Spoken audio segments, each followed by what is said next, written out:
Last fight, man. Now, Holy I gotta shit. say, I do a 4-pack. It wasn't. It's not a slab. Mate, let's get back over Uh, here.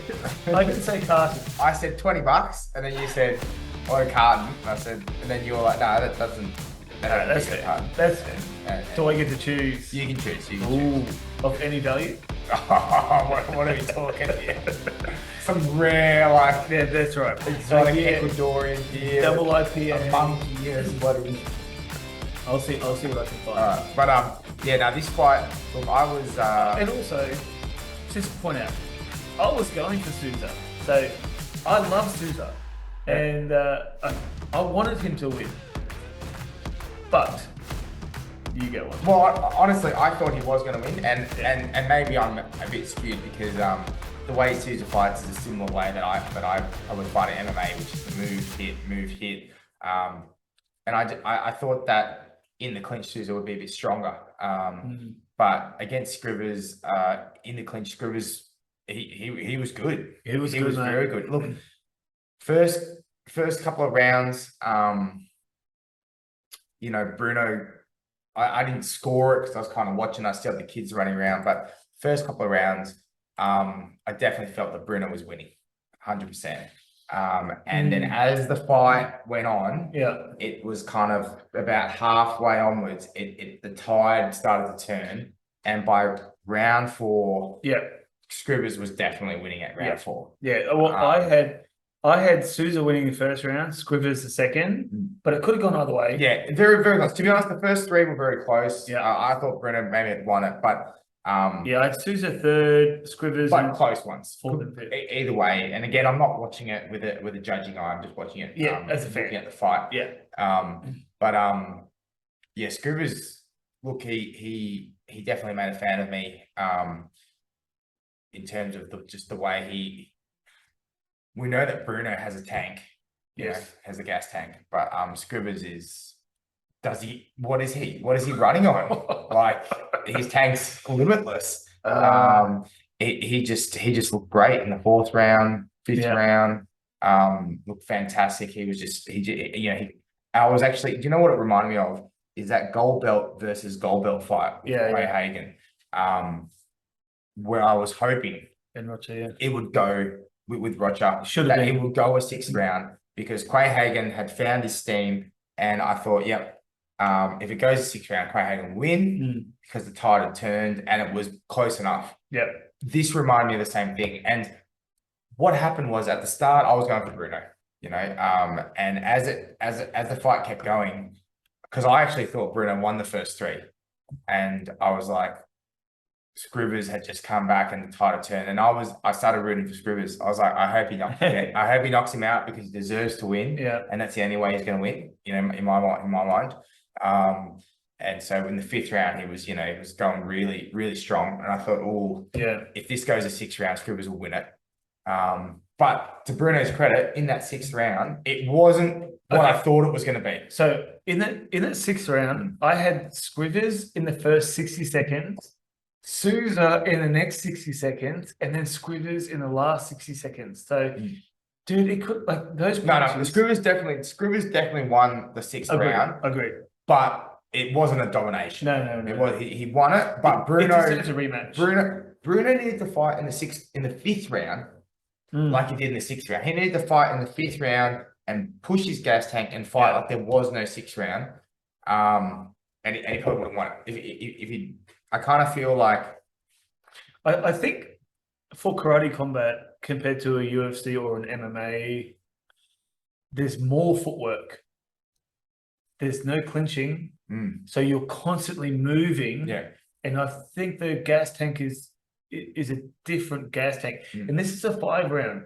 Souza's only fought a 3 round, whereas Skrivers has fought a few. Well, he used to be the gold. Well, remember we didn't think it was going to be a 5 round because they're not fighting for a title. Why was it a 5 round? 100%. I love that. So the reason why it's a 5 round fight, whoever wins is fighting for a title. So they made, and it's the main event. So basically, the deal with that was,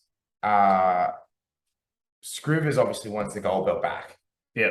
And Bruno, as we saw in that interview with Baz, Bruno was like, no, I want to fight. Yeah. I want to fight him. That was awesome. And that's the deal. So, that's why. So it was a championship fight because it's a semi-final, essentially. Yeah. It's good because it gives Souza a chance at a fiver as well. Even though it went to 6.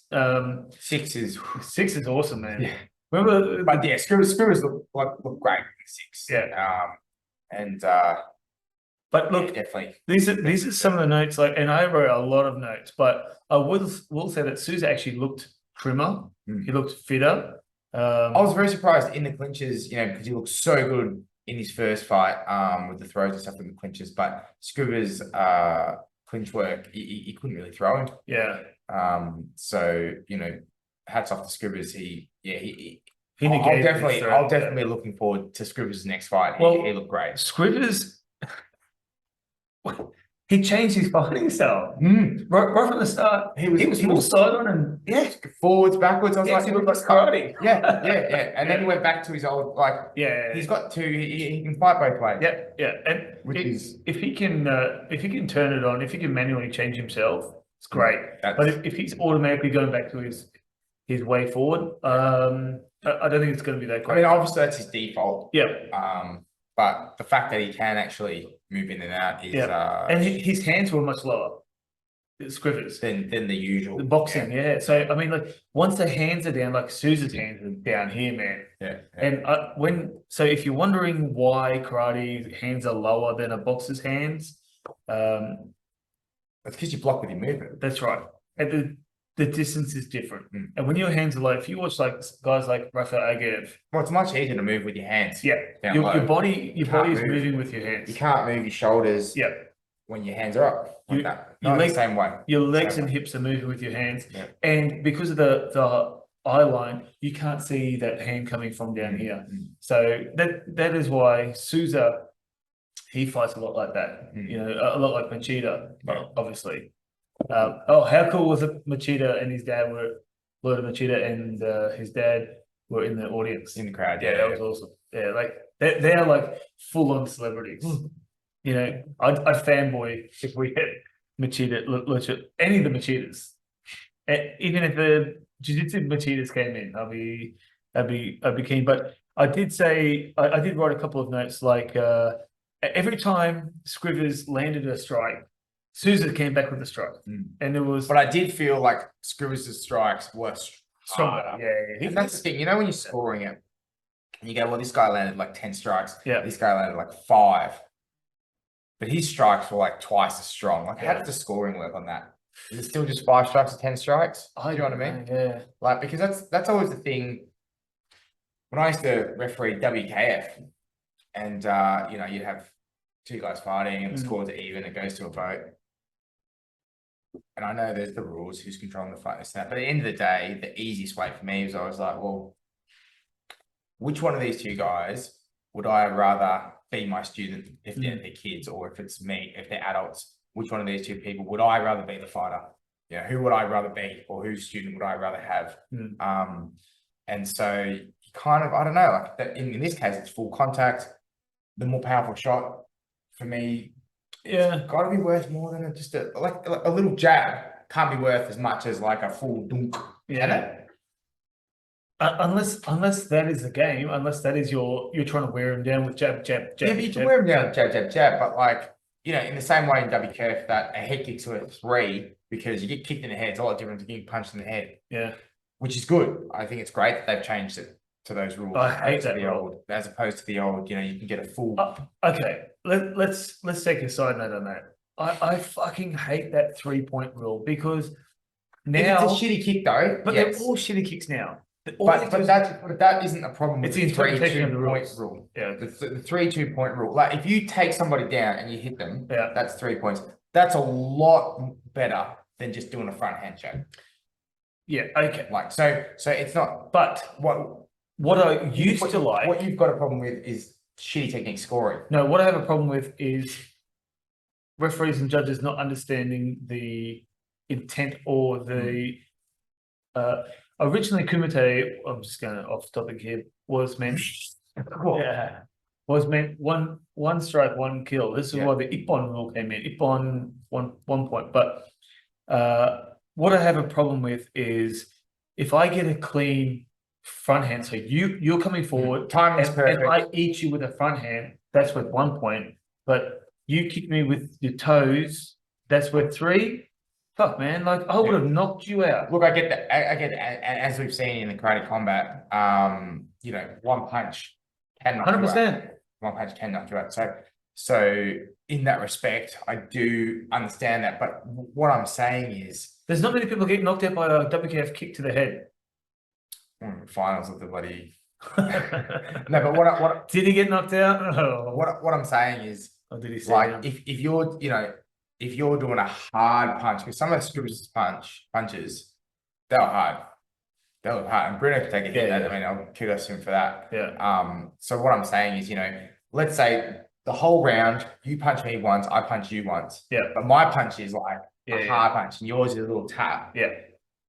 You've got to go for the person who did the hard punch. No. I would think Right? that, yeah. I don't know. We can ask Kovacs about the rules. when we've Yeah. got him on. If he comes on. If he comes on. Yeah. When he comes on. When he comes on. Positive. Yeah. But I did, what's his name? Souza did something stupid.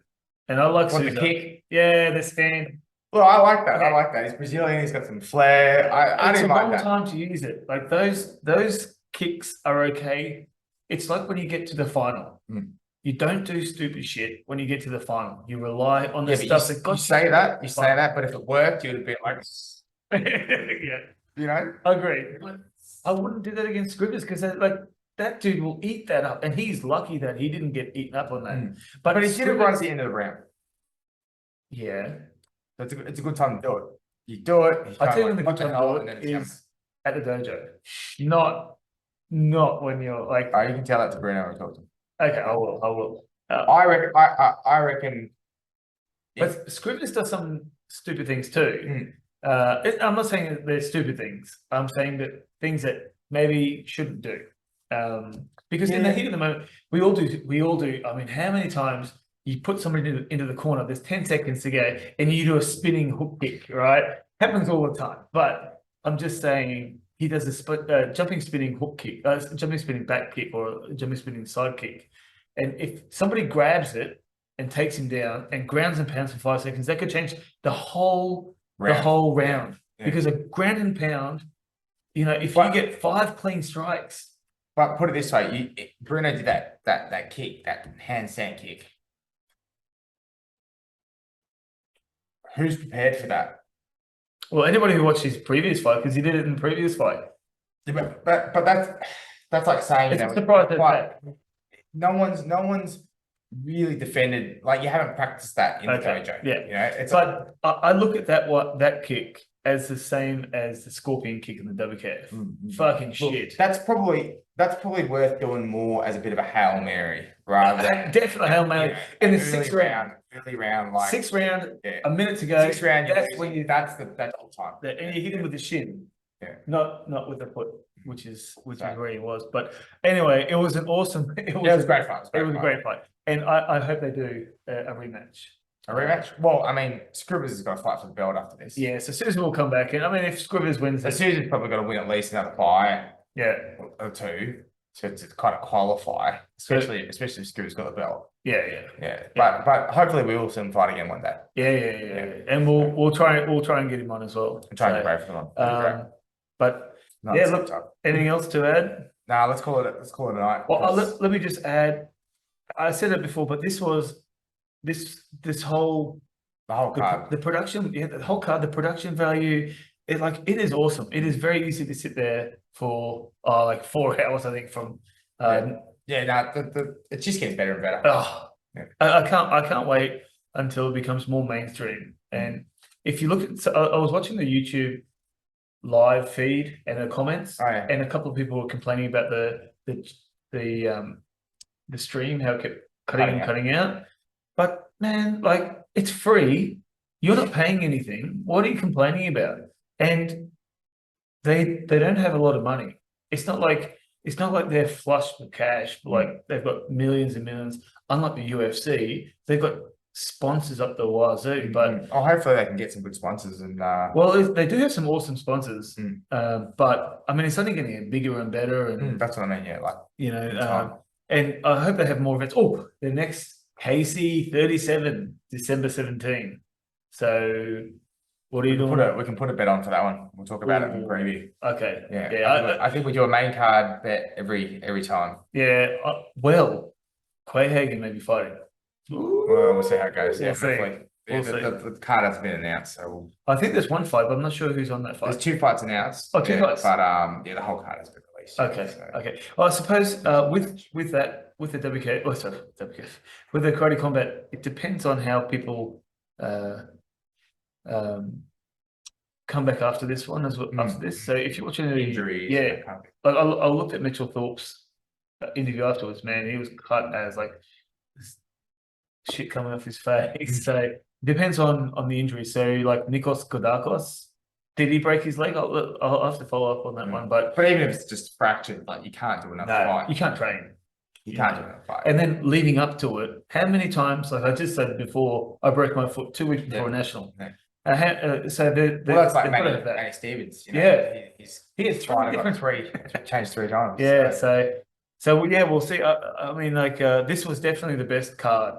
So it's only going to get better. So guys, look, thank you for joining us. We've got a video interview with Josh Quayhagen coming up soon. Yep, put that out, and yeah, we'll do a preview for that next one, and hopefully get an interview with another fighter. Yeah. Back soon. Yeah, so we've got a couple of guys that we've got lining up, but because we are in Australia and most of the fighters are US or South America or Europe. It's a little tricky, and you've got 2 kids with 1 on the way. Maybe in a couple of weeks. So yeah, we'll see how it goes. Yeah. But yeah, thanks for listening, guys. Talk about it. Oh, also, don't forget. I keep forgetting. Don't forget to subscribe to us. We need more subscribers. So send it to your friends, even if they don't like karate combat, even if they don't like karate. Send it to them. We need as many subscribers as possible, and follow us on Instagram, because I'm putting up a lot of funny stuff. and otherwise we're just 2 blokes enjoying karate combat. See you guys.